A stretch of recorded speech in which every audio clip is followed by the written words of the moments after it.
السلام عليكم ورحمة الله.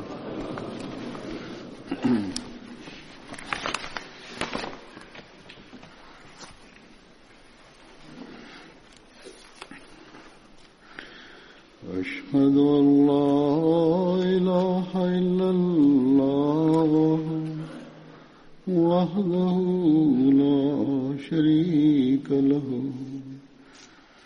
وأشهد أن محمدا عبده ورسوله أما بعد فأعوذ بالله من الشيطان الرجيم بسم الله الرحمن الرحيم الحمد لله رب العالمين الرحمن الرحيم مالك يوم الدين إياك نعبد وإياك نستعين اهدنا الصراط المستقيم صراط الذين أنعمت عليهم غير المغضوب عليهم ولا الضالين.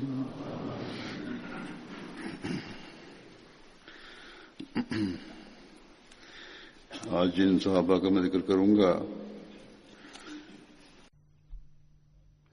Bismillahirrahmanirrahim. Alifa mtukufu Ayyadullah Ta'ala bin Nasir Aziz anasema leo mimi nitaendelea na mada ile ile ya kueleza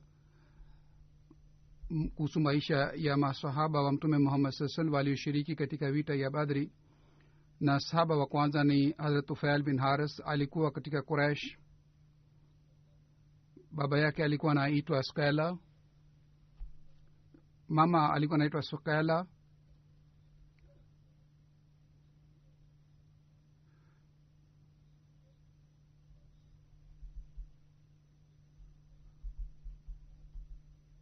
Wakati alipohamia Madina, Mtume Muhammad sallallahu alaihi wasallam alimfanya kuwa ndugu wa Munzibir Muhammad, na katika riwaya nyingine ni kwamba yeye alikuwa amefanywa kuwa ndugu wa Safwan.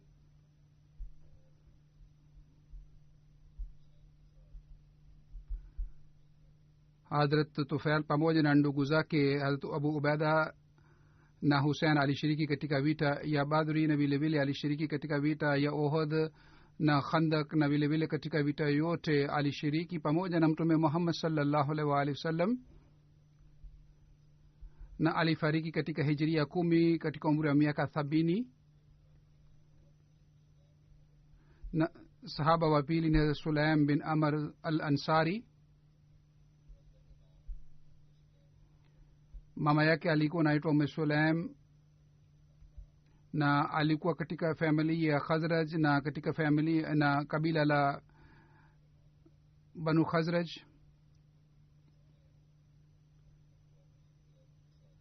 Yeye katika Akba alisilimu pamoja na watu 70, na alishiriki katika Badri na Uhud, na katika vita ya Uhud aliuawa katika njia ya Allah. Na wakati aliposhiriki katika vita ya Uhud pamoja naye alikuwa mtumwa wake Antara pia. Na sahaba mwingine ni Sulaim bin Ansari, yeye pia alikuwa katika kabila la Khazraj. Kuhusu yeye inaelezwa kwamba alikuwa mtumwa wa familia ya Banu Dinar, na vile vile inasema kwamba yeye ni ndugu wa Hazrat Zihak.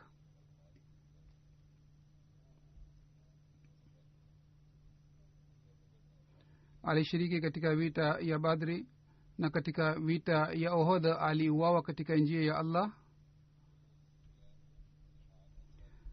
na sahaba mwingine ni Sulaim bin Bilhan al Ansari.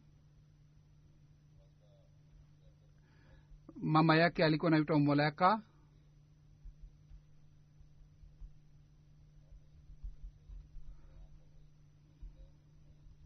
alikuwa mjomba wa Anas bin Malik.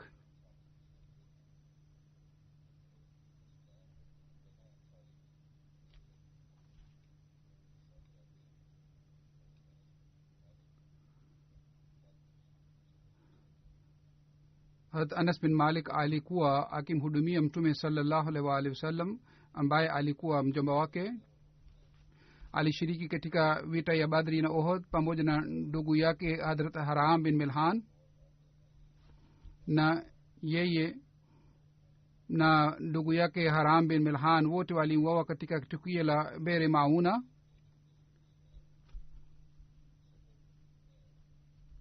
Mtume sallallahu alaihi wa sallam katika mwezi wa 36 ilikuwa mwezi wa Safar, yani baada ya kuhamia katika miezi iliyopita 36, Mtume sallallahu alienda, aliwatuma maswahaba katika Bere Mauna.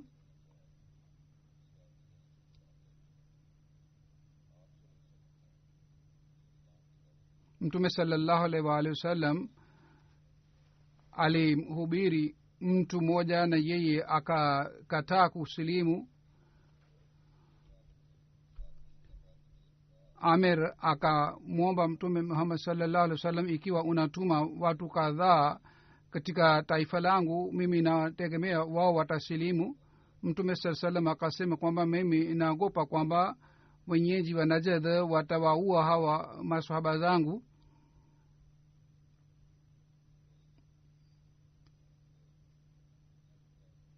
au watawadhuru hawa maswahaba wakienda kule. Yeye akasema kwamba mtu yeyote akija mbele ya hawa maswahaba zako, mimi nitapambana naye na nitalinda maswahaba zako. Mtume sallallahu alaihi wasallam aliwateua maswahaba 70 ambao walikuwa makari, walikuwa wasomaji wa Qur'an tukufu, na Mtume sallallahu alaihi wasallam akamteua Saadi kuwa amiri wa hawa maswahaba wote. Hazur anasema, nimeshawahi kueleza tukio hili. Wakati hawa wote maswahaba walipofika katika sehemu ya Bere Mauna ambapo Bani Sulaim walikuwa wakinywa maji,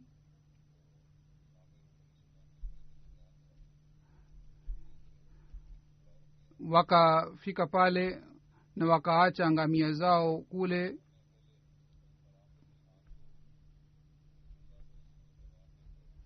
Kwanza hawa masahaba walimtuma Haram bin Milhan kwa Amr bin Tufail, na yeye hakusoma ujumbe wa Mtume Muhammad sallallahu alaihi wasallam, na badala yake akamua Haram bin Milhan. Baadaye huyu akawaita Bani Amr kwa ajili ya kupigana na Waislamu, lakini wao wakakataa amri yake.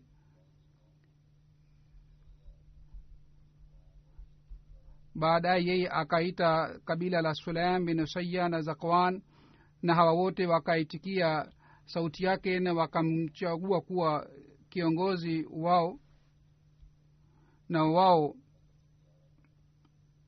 walitoka kwa ajili ya kupambana na Waislamu, na wale Waislamu ambao walitoka walikuwa wachache, maadui walikuwa wengi sana.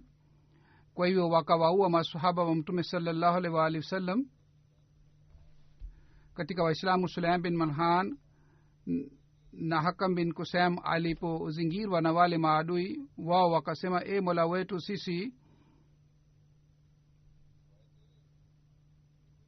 isipokuwa wewe, sisi hatuoni yeyote ambaye anaweza kumfikishia Mtume Muhammad sallallahu alaihi wasallam salamu yetu. Tafadhali Mola wetu, umfikishie mtume salamu zetu. Jibrail alimfahamisha Mtume sallallahu alaihi wasallam kuhusu habari hawa masahaba, na Mtume Muhammad sallallahu alaihi wasallam pia akasema, wa alimu salama. Munzir akawaambia hawa watu kwamba ikiwa nyinyi mnataka, sisi tutawapatieni amani, lakini wakakataa. Wao wakaja katika sehemu ambapo Haram bin Milhan aliuawa, na wao wakapigana na makafiri mpaka Waislamu wote wakauawa.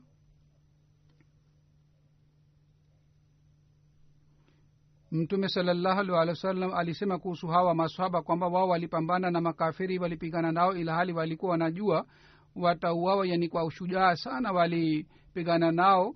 Na wale maswahaba hawakwenda kwa ajili ya kupigana na makafiri. Na sahaba mwingine ni Sulaim bin Qais, mama yake ni Umme Sulaim binti Khalid, na alikuwa ndugu wa Khawla binti Qais aliyekuwa mke wa Hazrat Hamza. Alishiriki katika vita yote pamoja na mtume Muhammad sallallahu alaihi wa alihi wasallam, pamoja na vita Badri na Uhud na Khandak.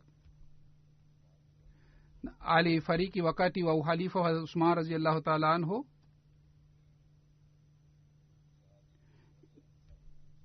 Kisha alikuwa sahaba mwingine aitwaye Sabit bin Saliba,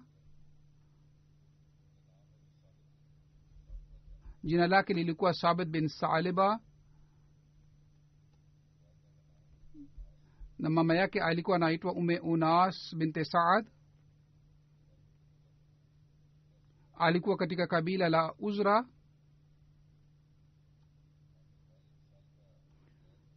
baba yake Salba bin Zaid alikuwa anaitwa na jina lingine, na alipewa jina hili kwa sababu ya ushujaa wake.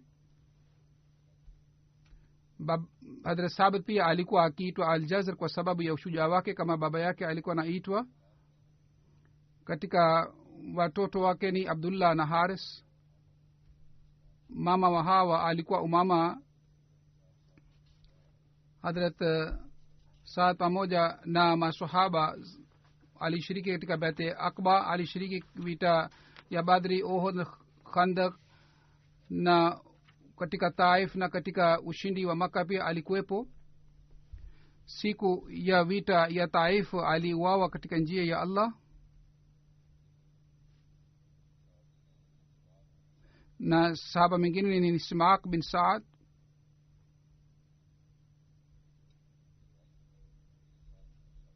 na baba yake alikuwa Saad bin Saliba.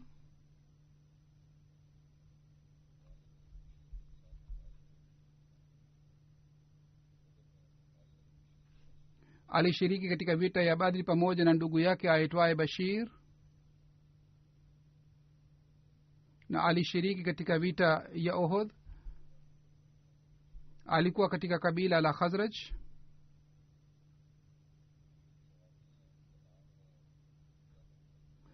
kisha kuna sahaba mwingine aitwaye Jabir bin Abdullah.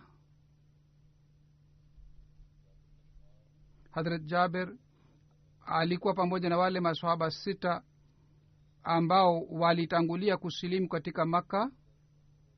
Hadrat Jabir katika vita yote alishiriki pamoja na mtume Muhammad sallallahu alaihi wa alihi wasallam.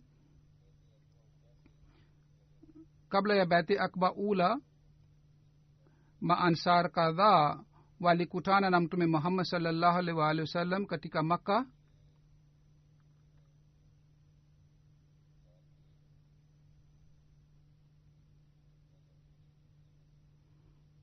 hawa maansar kadhaa walikutana na mtume Muhammad sallallahu alaihi wasallam kule Makka. idadi yao ilikuwa 6, na hawa 6 walikuwa hawa: Musa bin Zurara, Auf bin Haris, Rafi bin Malik bin Ajlan, Kutba bin Amir bin Hadida na Utba bin Amir na Jabir bin Abdullah bin Riyab. hawa wote 6 ni wale maansar ambao walikuja Makka na wakasilimu. wakati waliporudi Madina, wakawaambia wenyeji wa Madina kuhusu mtume sallallahu alaihi wasallam na kuhusu madai yake.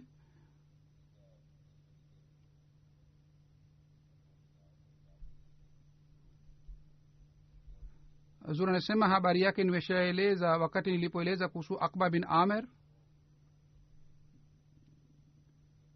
hawa wote mansar 6 walipoaga kutoka Makka, wakati wa kuondoka wakasema kwamba sisi tumepigana na watu kwa muda mrefu sana, kwa hiyo tumedhoofika, sisi hatuelewani.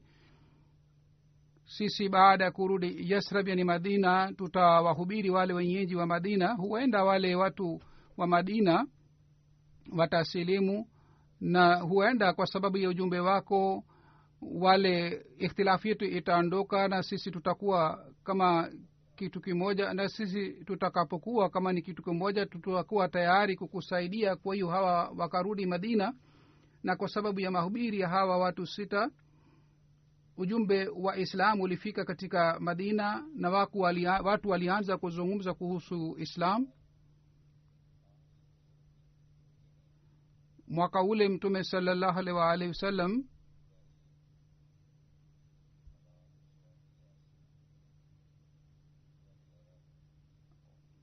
aliishi katika Maka, ilhali alikuwa na hofu na vile vile alikuwa na mategemeo kwamba hawa watu 6 ambao wamerudi Madina, ambao wamesilimu, mwisho wao utakuwaje. Yani Mtume sallallahu alaihi wasallam alikuwa anafikiria kuhusu kitu hiki kwamba huenda kule Madina watu watapokea Islam, kwa sababu katika sehemu zingine Mtume sallallahu alaihi wasallam alikatazwa na upinzani ulizidi sana, uadui ulizidi sana katika Maka na eneo la Taif.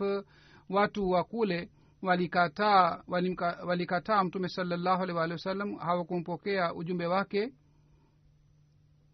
na watu wote waliendelea kukataa ujumbe wa Mtume sallallahu alaihi wasallam. Lakini kwa sababu ya hawa watu 6 waliosilimu, ilikuwa tegemeo kwamba kule Madina watu watapokea ujumbe wa Islam, lakini kulikuwa hakuna uhakika. Nani aliweza kusema kwamba hawa 6 waliosilimu kwamba wao wataweza kupambana na mateso na upinzani wa maadui? Kwa vyovyote hawa 6 wakaenda kule Madina. Baada ya kurudi wakafanya mahubiri, na wakati waliporudi katika muda huu upinzani uliendelea kuzidi katika Maka pia.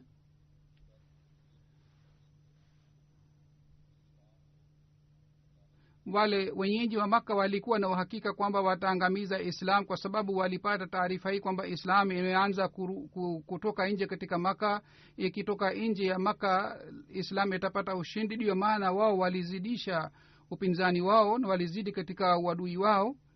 Lakini licha ya kuwa na hali hii yote, Mtume sallallahu alaihi wasallam na maswahaba wake ambao walisilimu walikuwa wamesimama kama ni mlima madhubuti, walionyesha subira ya hali ya juu, na uadui wa wale haukuweza kuwateleza katika umoja wa Mwenyezi Mungu. Wakati ule ulikuwa wakati mgumu sana kwa ajili ya Islam na kwa ajili ya Waislamu, na Mtume sallallahu alikuwa na hofu kuhusu watu, na vile vile alikuwa anategemea kwamba huenda watu watasilimu kule Madina. Kisha mwakani kutoka katika Madina watu kadhaa wakaja Maka kwa ajili ya haji. Mtume sallallahu alaihi wasallam alitoka nyumbani kwake na akaenda upande wa Mina, na akafika karibu na Aqaba, na akaanza kutazama na kuangalia watu hawa, kutafuta watu hawa.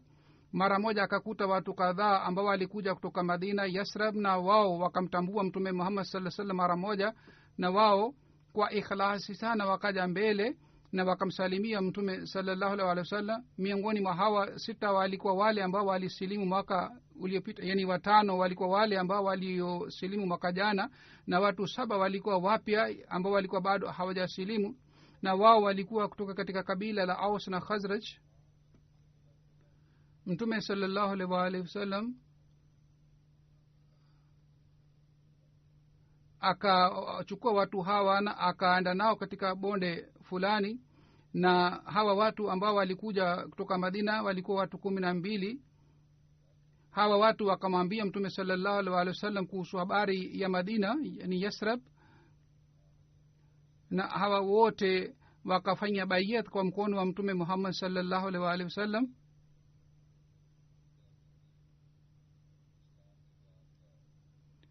Bayat hii ilikuwa msingi wa kusambaza Islam katika mji wa Madina. Mtume sallallahu alichukua bayat kutoka kwao, na alichukua wakachukua bayat kwa maneno haya kwamba sisi tutamwamini mungu ni moja na hatutafanya shirk na hatutaiba, hatutafanya zinaa na hatutaua watu na hatutaleta lawama na tuhuma juu ya wengine, na sisi tutakutii katika mambo mema.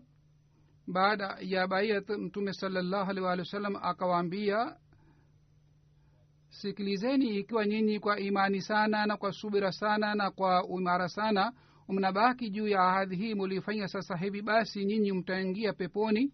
Lakini kama mnaonyesha udhaifu katika imani yenu, basi mungu atawatendea jinsi anayopenda. Kisha hawa watu waliofanya ahadi ya bayat walithibitisha ahadi yao, walisimama kwa imara sana juu ya ahadi yao.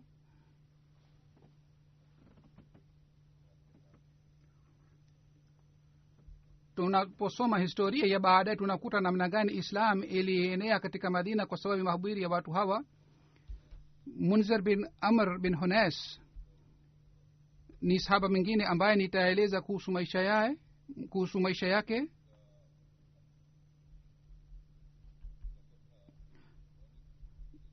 Lakabu yake ilikuwa Monik Bijamut, yani kupokea mauti bila kuwa na haufu. Jina lakini Munzir, na baba yake alikuwa naitwa Amr. Alikuwa katika kabila la Khazraj, alishiriki katika Bai'at Aqaba.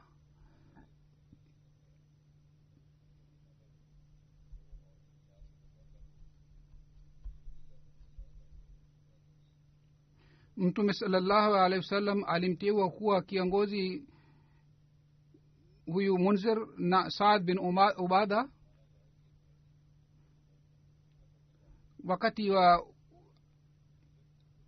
wakati kabla hajasilimu Hazrat Munzir alikuwa anajua kuandika na kusoma, na alipohamia Madina Mtume sallallahu alimfanya yeye na Tulab bin Umar kama ni ndugu. Hazrat Munzir alishiriki katika Badri na vita ya Uhud pia.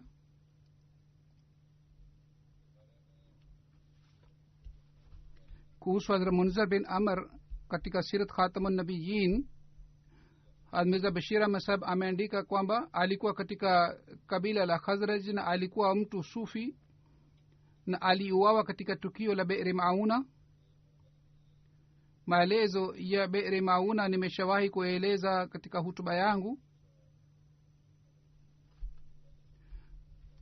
na mimi nitaeleza hapa kuhusu Munzir bin Amr ilitokea nini. Nitaeleza kwa fupi, na maelezo haya yameandikwa katika Sirat Khatamun Nabiyyin.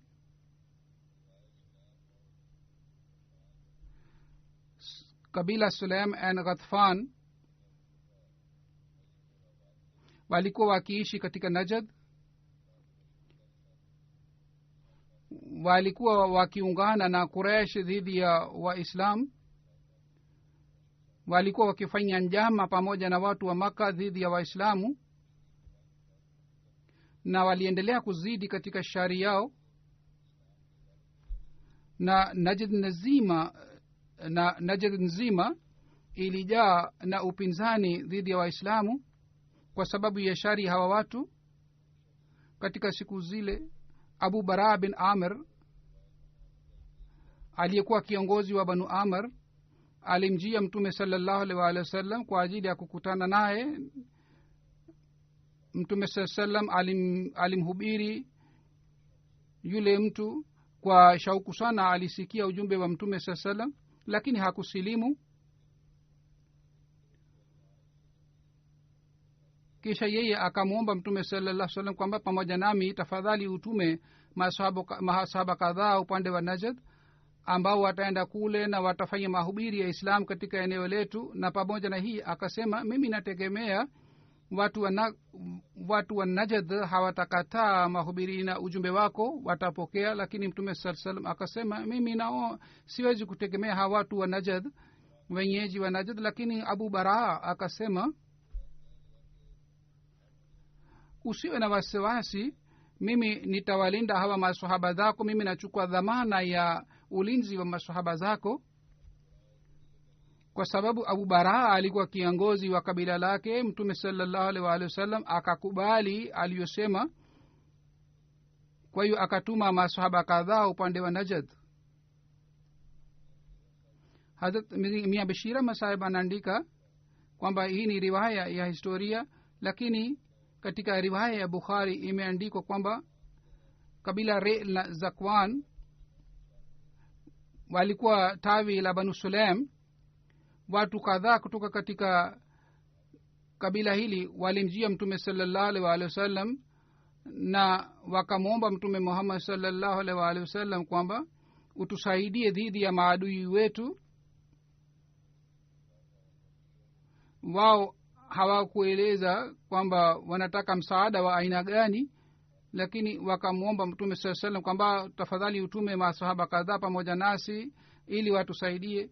mtume saa salam akatuma masahaba zake kadhaa pamoja nao.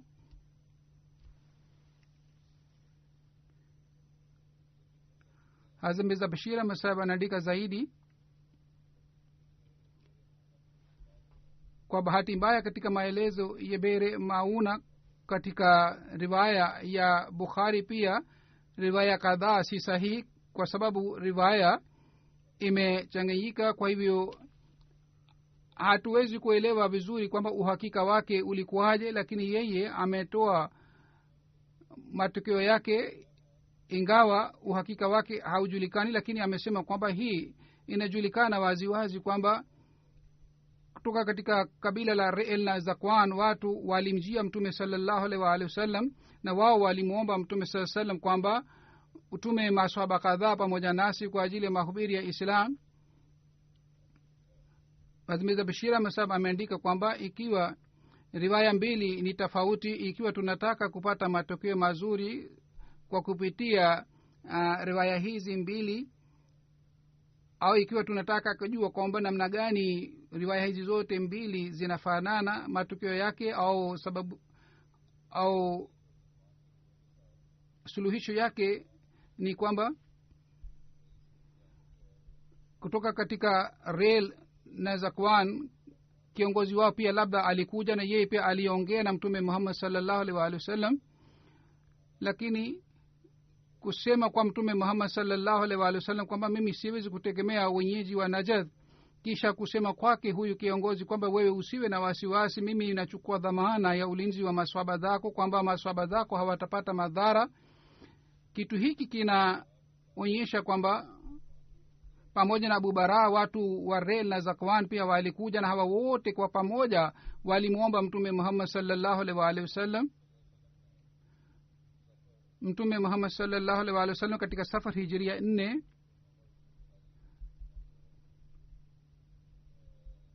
chini ya uongozi wa munzabir amr al ansari akatuma masahaba kadhaa.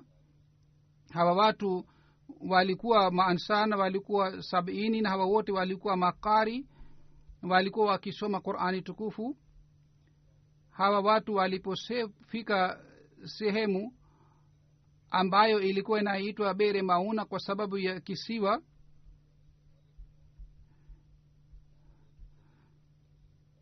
sahaba moja haram bin milhan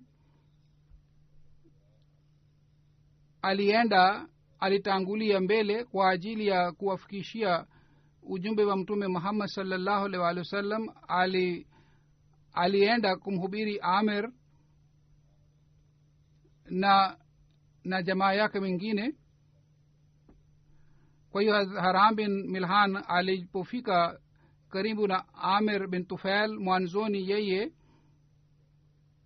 yeye alisifu islam, na wakati haram bin milhan alipopata uhakika kwamba wao hawatamdhuru akaanza kuwahubiri, lakini yule mtu amir bin tufail akamwambia mtu mwingine kwamba amshambulie haram bin milhan. kwa hivyo kwa upande wa nyuma yake yeye akaja na akamshambulia na akamuua. wakati haram bin milhan akasema allahu akbar fustu birabbil kaaba. amr bin tufail hakumuua huyu mjumbe wa mtume muhammad sallallahu alaihi wasallam peke yake, bali yeye aliwachochea watu wa banu amir kwamba wao washambulie waislamu wengine ambao waliobaki nyuma kidogo, lakini wao wakakataa amri yake. wao wakasema sisi hatuwezi kuwashambulia waislamu kwa sababu abu baraa amechukua dhamana, kwa sababu abu baraa alimwambia mtume saa salam kwamba mimi ni dhamini wa hawa. kwa hiyo yeye ikiwa amekuwa dhamini wa mtume, sisi hatuwezi kuwashambulia wenzake wa muhammad. kwa hiyo huyu amr bin tufail aliwachochea na aliwahamasisha makabila mwingine ambao walikuwa dhidi ya islamu, akaungana nao. kwa hiyo kwa kushirikiana nao akawashambulia waislamu.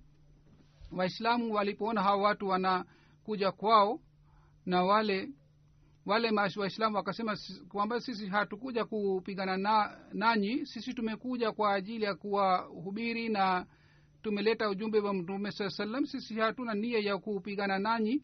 lakini wao bila kujali wakawaua masahaba wote.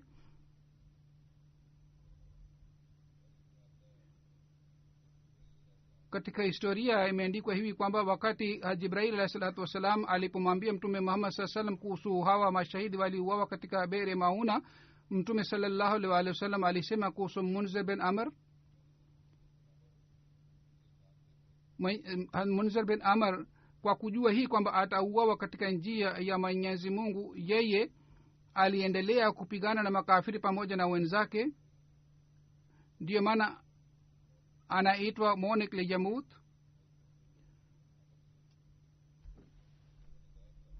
wale watu walimwambia munzir bin amr, ikiwa wewe unataka tutakupatia amani, lakini Hazrat munzir alikataa kupokea amani yao. Hazrat sahal anasema wakati Hazrat munzir alipozaliwa kwa abu usaid, aliletwa kwa mtume muhammad sallallahu alaihi wasallam.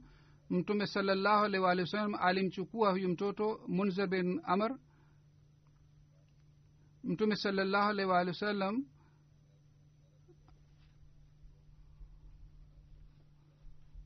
alipata shughuli fulani, kwa hiyo watu wakamchukua munzir bin amr kutoka kwa mtume sallallahu alaihi wasallam.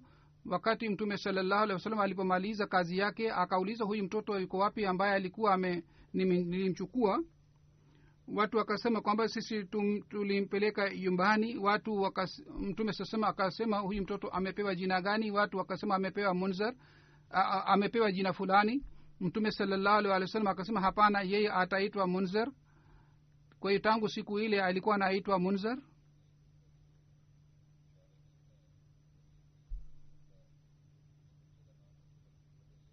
wafasiri wamesema huyu mtoto alipewa jina la munzir kwa sababu baba mdogo wa abu usaid alikuwa anaitwa munzir.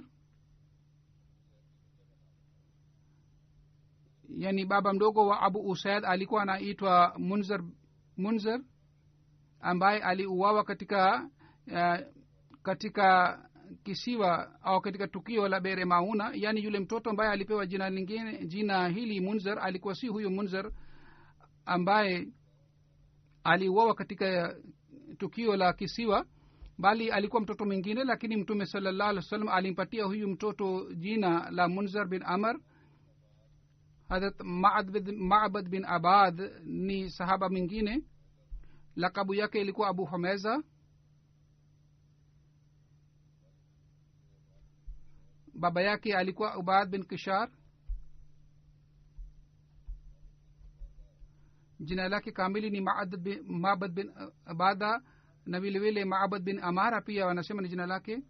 alikuwa katika kabila la khazraj. lakabu yake ni abu humesa, na wengine wanasema abu humesa, na vile vile wengine wanasema abu usama ni lakabu yake. alishiriki katika badri na vita ya uhud pia.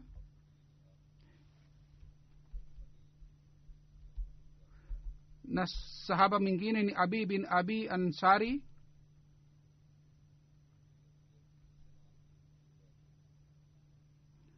baba yake alikuwa anaitwa sinan. wakati wa Hazrat Umar radhiallahu ta'ala anhu alifariki,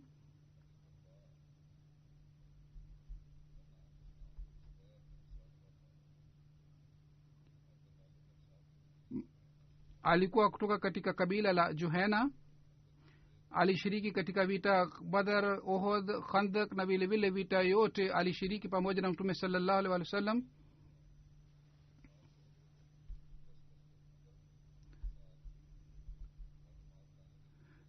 Mtume sallallahu alaihi wasallam alimtuma pamoja na Basbas bin Omar wakati wa ushindi wa Makka. Alienda kwa ajili ya kuchukua habari ya Makka mpaka akafika baharini.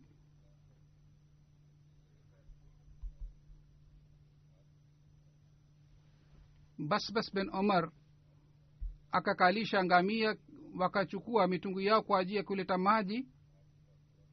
mtu mmoja ambaye alikuwa amesimama karibu na mlima,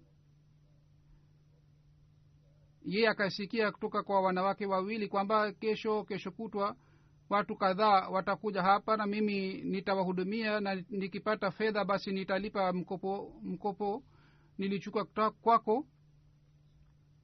Yani wanawake walikuwa wanaongea maneno haya. Kwa huyu mtu kwa kusikia kauli hii akaondoka. Hazrat Adi pia akasikia maneno haya,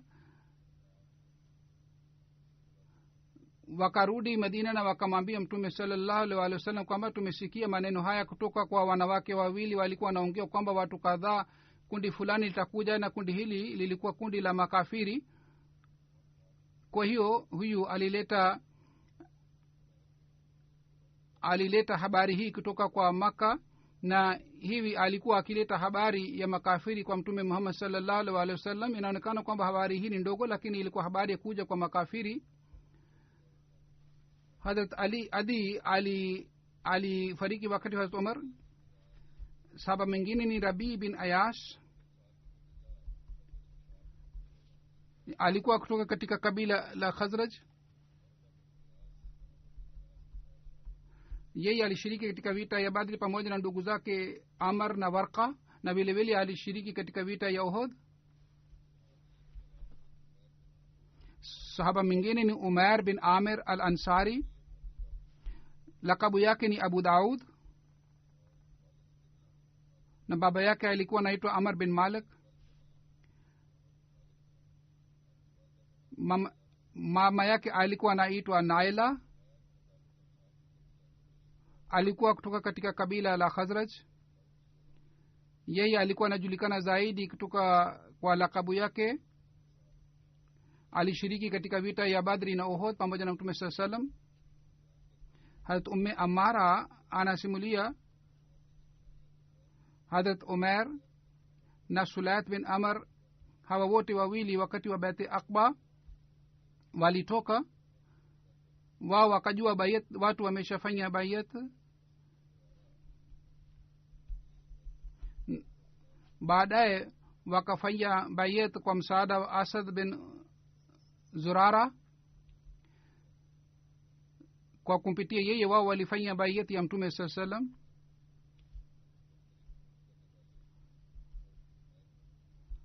Katika riwaya moja inapatikana kwamba yeye alimua Abul Bakhtari wakati wa vita ya Badri.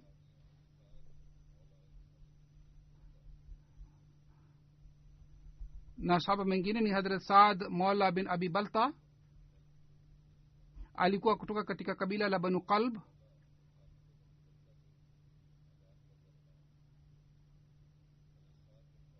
Hazrat Saad bin Khola alikuwa mtumwa alioachwa huru na Hazrat Saad Maula.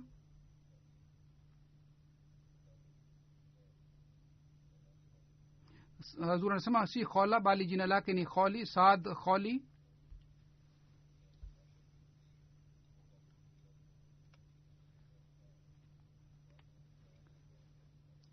Wengine wanasema huyu Saad Kholi alikuwa katika Ahle Faris.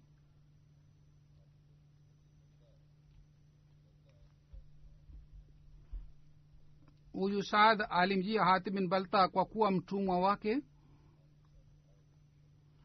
lakini hazrat saad alikuwa akimtendea vizuri.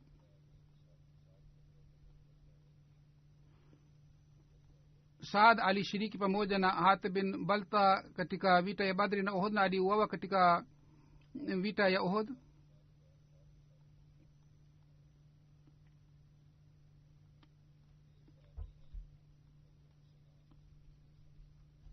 na sahaba mwingine ni abu sinan bin mesan, baba yake ni mesan bin husan na kuniyat lakabu yake ni sinan.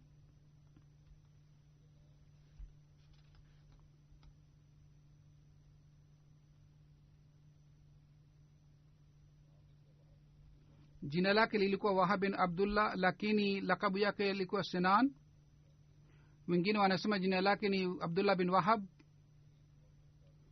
lakini sawa na riwaya ambayo ni sahihi jina lake lilikuwa wahab bin mason.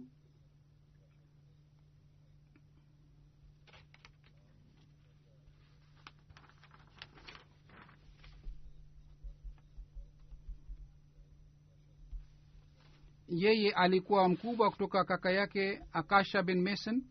wengine wanasema alikuwa mkubwa miaka miwili au mwingine wanasema miaka 10. mtoto wake alikuwa anaitwa sinan bin sinan. alishiriki katika vita ya badri na uhud. katika riwaya nyingine inapatikana kwamba katika bait rizwan alitangulia kufanya bayeti ya mtume muhammad sallallahu alaihi wasallam, lakini riwaya hii si sahihi. wakati wa bait rizwan mtoto wake alifanya bayet. sinan bin mason alifariki wakati mtume muhammad sallallahu alaihi wasallam alipopigana na banu quraiza. kwa hiyo yeye alipofariki alizikwa katika kaburi la banu quraiza. na sahaba mingine ni lakabu yake ni abu zaid, jina lake ni qais. alikuwa kutoka katika khazraj. hadrat qais alikuwa anajulikana zaidi katika lakabu yake. alishiriki katika vita yote pamoja na mtume sallallahu alaihi wasallam. alikuwa pamoja na wale maswahaba ambao wakati wa mtume sallallahu alaihi wasallam walikusanya qurani tukufu. hat anas bin malik anasema wakati wa mtume sallallahu alaihi wasallam katika ansar walikuwa masaba 4 ambao walikusanya qurani tukufu, na zaid bin sabit, maaz bin jabal, ubay bin kaab na abu zaid yani qais bin asakan. na kuhusu abu zaid yani qais, anas anasema huyu alikuwa baba mdogo. katika hijiria 8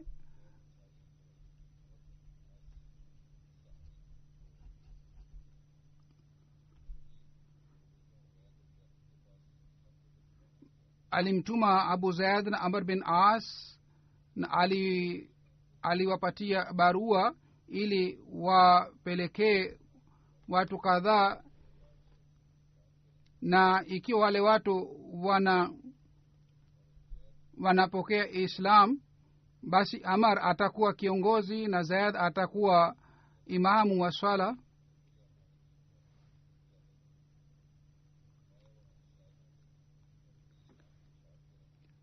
na abu zaid ataongoza swala, vile vile atawafundisha mafundisho ya islam. hawa wote wawili wakaenda aman, na wao wakapeleka barua ya mtume sallallahu alaihi wasallam, na wale watu kwa kupokea barua ya mtume wakasilimu. kisha wale wawili waliokwenda kule wakawahubiri waarabu wengine, na wao pia wakasilimu. hazur anasema kwamba islam ilikuwa inaenea kwa kupitia mahubiri, si kwa kutumia upanga. kwa hiyo wale waarabu pia wakasilimu, na omar na abu zaid wakabaki oman mpaka mtume sallallahu alaihi wasallam akafariki. na wengine wanasema abu zaid alirudi kabla ya kufariki kwa mtume saa salam. hadrat qais yani abu zaid alifariki wakati wa hadrat umar raziallahu taala anhu. wakati hadrat umar raziallahu taala anhu alipopigana na watu wa irani wakati ule katika vita ile, hadrat qais yani abu zaid aliuawa katika njia ya allah.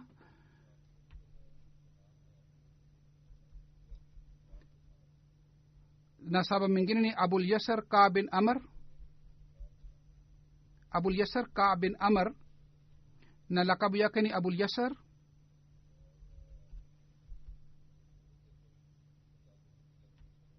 alikuwa katika kabila la banu salema.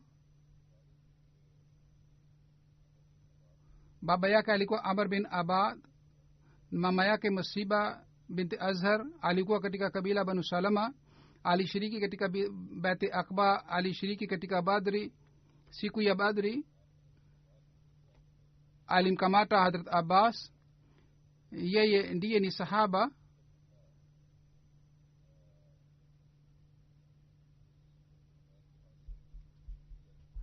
aliyeyanganya bendera ya makafari kutoka katika mkono wa abu aziz.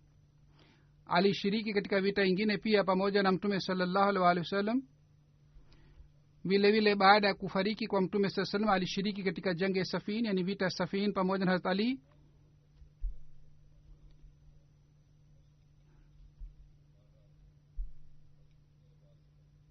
hazrat ibn abbas anasimulia kwamba siku ya badri yule mtu ambaye aliyekamata hazrat abbas alikuwa anaitwa abul yasar. abul yasar alikuwa mtu mnyambamba sana na umri wake ulikuwa miaka 20, na hazrat abbas alikuwa mtu mnene sana. mtume saa salam akamuuliza abul yasar kwamba namna gani ulimkamata abbas, kwa sababu yeye ni mtu mnene sana na ni mzito sana na wewe ni njambamba sana. kwa kusikia hii abul yasar akasema, ya rasulallah sallallahu alaihi wasallam, mtu mmoja alinisaidia ambaye mimi sikuwahi kumuona katika maisha yangu, hata baadaye pia mimi sikumuona yule mtu, na yule mtu alikuwa na maumbile ya aina hii. Yani akaeleza hali yake ilikuwaje. kwa kusikia hii mtume saa salam akasema, laqad anaka alaihi malakun karim, bila shaka katika kazi hii malaika mwenye heshima amekusaidia. Hazrat ibn abbas anasimulia siku ya badri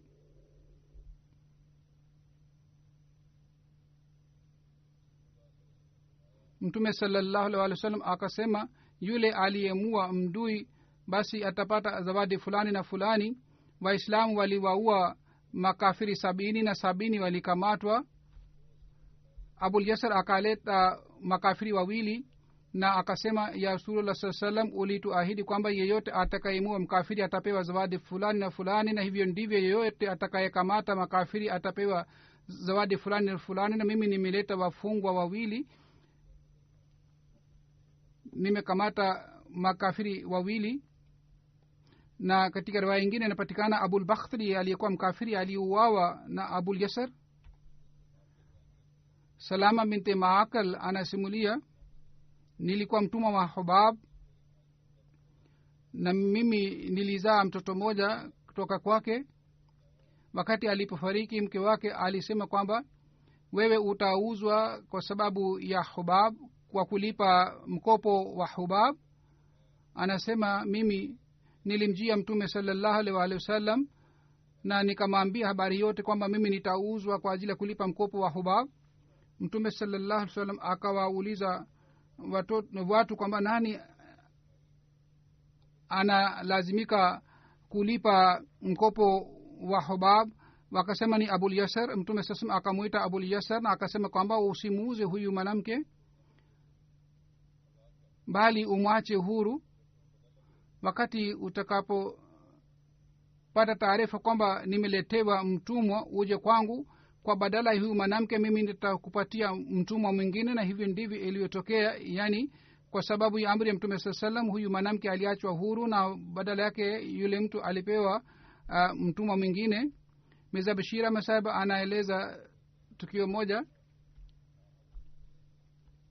Hazrat baada anasema yeye alikutana na abul yasar na wakati ule pamoja naye alikuwa mtumwa wake pia.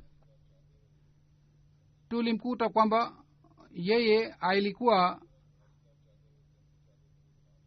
ana shuka ya aina moja na vile vile mtumwa wake pia alikuwa na shuka ya aina ile ile.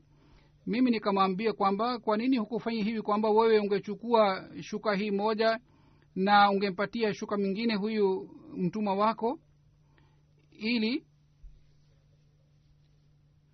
nyinyi mungekuwa na mawazi ya aina moja.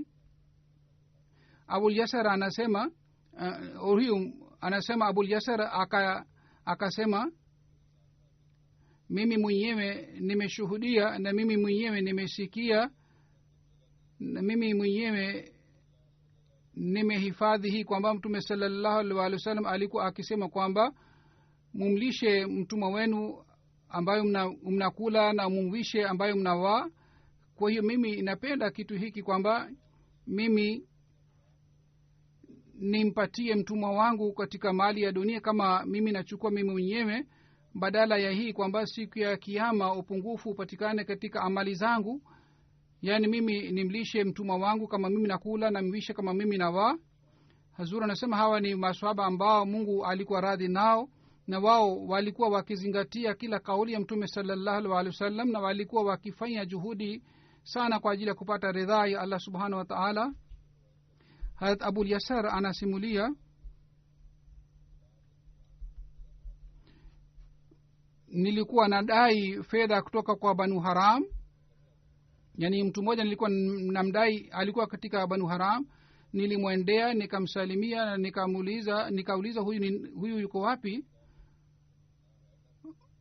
Nikauliza je yupo hapa nyumbani, nikaambiwa hayupo. Mtoto wake ambaye alikuwa karibu kubalehe, alikuwa si balehe lakini alikuwa karibu kubalehe, yule mtoto wake akaja na nikamuuliza kwamba baba yako yuko wapi. Akasema baba yangu alisikia sauti yako na akajificha. Yani yeye aliposikia sauti yako yeye akajificha. Mimi nikamuita tena na nikamwambia kwamba mimi nimeshajua kwamba uko wapi, umejificha uko ndani, uje nje. Abul Yasar akasema kwamba mimi najua kwamba uko nyumbani, kwa hiyo utoke nje. Kwa hiyo Abul Yasar anasema huyu mtu akatoka nje, na mimi nikamwambia kwamba kwa nini ulijificha kwa kusikia sauti yangu? Akasema wallahi mimi nitakwambia sababu yake ni nini, mimi sitasema uongo. Wallahi mimi niliogopa kwamba ni kuahidi kisha siweze kutimiza ahadi yangu, na ni kuahidi kwamba nitakurudishia fedha yako siku fulani, lakini mimi sikuweza kutimiza ahadi yangu. Na wewe ni sahaba wa Mtume sallallahu alaihi wasallam na mimi ni mwenye hitaji mali.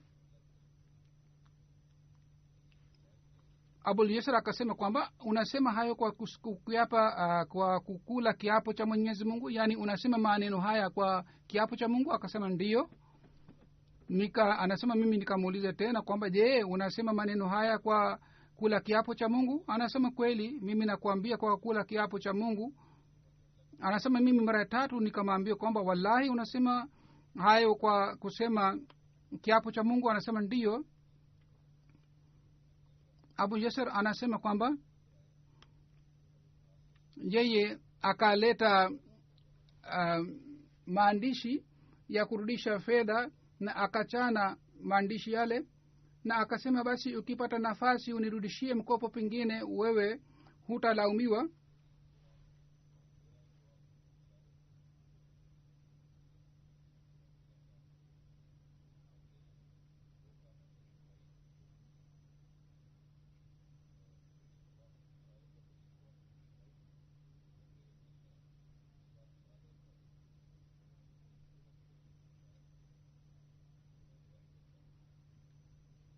Anasema kwamba mimi nilimuona Mtume sallallahu alaihi wasallam, vile vile nilihifadhi aliyosema Mtume Muhammad sallallahu alaihi wasallam, na akasema kwamba mimi natoa ushahidi kwamba mimi namuona mtume sallallahu alaihi wasallam kama alikuwa anasema kwamba yeyote ambaye atamsaidia mtu ambaye yuko katika dhiki, basi Mungu atampatia kivuli chini ya kivuli chake.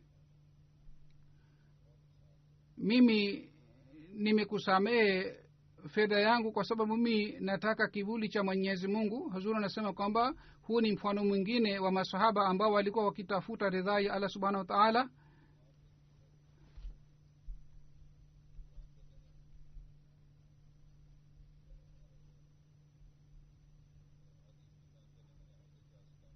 Hazrat Abul Yasar alikuwa mwangalifu sana wakati wa kueleza hadithi za Mtume Muhammad sallallahu alaihi wasallam. Wakati moja alieleza hadithi mbili na aliweka mkono wake juu ya masikio na macho yake, akasema kwamba mimi niliona Mtume sallallahu alikuwa anasema hivi na nilisikia kutoka kwake. Alikuwa anasema maneno haya. Mtoto wake mmoja alikuwa Yazid bin Abul Yasar. Mtoto mwingine alikuwa anaitwa Habib na mama yake alikuwa Walad, na binti yake moja alikuwa anaitwa Aisha. Alishiriki katika Badri. Wakati ule umri wake ulikuwa miaka 20. Alifariki wakati wa Hadrat Amir Muawiya katika Hijria 55. Hazur anasema hawa ni maswahaba ambao walikuwa na shani aina gani, aina fulani, ambao walitufundisha namna gani tunaweza kumuogopa Mwenyezi Mungu. Na hawa walimtii Mtume Muhammad sallallahu alaihi wasallam na walitufundisha namna gani tunaweza kumtii Mtume Muhammad sallallahu alaihi wasallam. Mwenyezi Mungu aiweke roho za hawa wote katika mahala pema. Amin. Alhamdulillah nahmaduhu wa nasta'inuhu wa nastaghfiruhu wa nu'minu bihi wa natawakkalu alayhi ونعوذ بالله من شرور أنفسنا ومن سيئات أعمالنا من يهده الله فلا مضل له ومن يضلل فلا هادي له ونشهد أن لا إله إلا الله ونشهد أن محمدا عبده ورسوله عباد الله رحمكم الله إن الله يأمر بالعدل والإحسان وإيتاء ذي القربى وينهى عن الفحشاء والمنكر والبغي يعظكم لعلكم تذكرون اذكروا الله يذكركم وادعوه يستجب لكم ولذكر الله أكبر.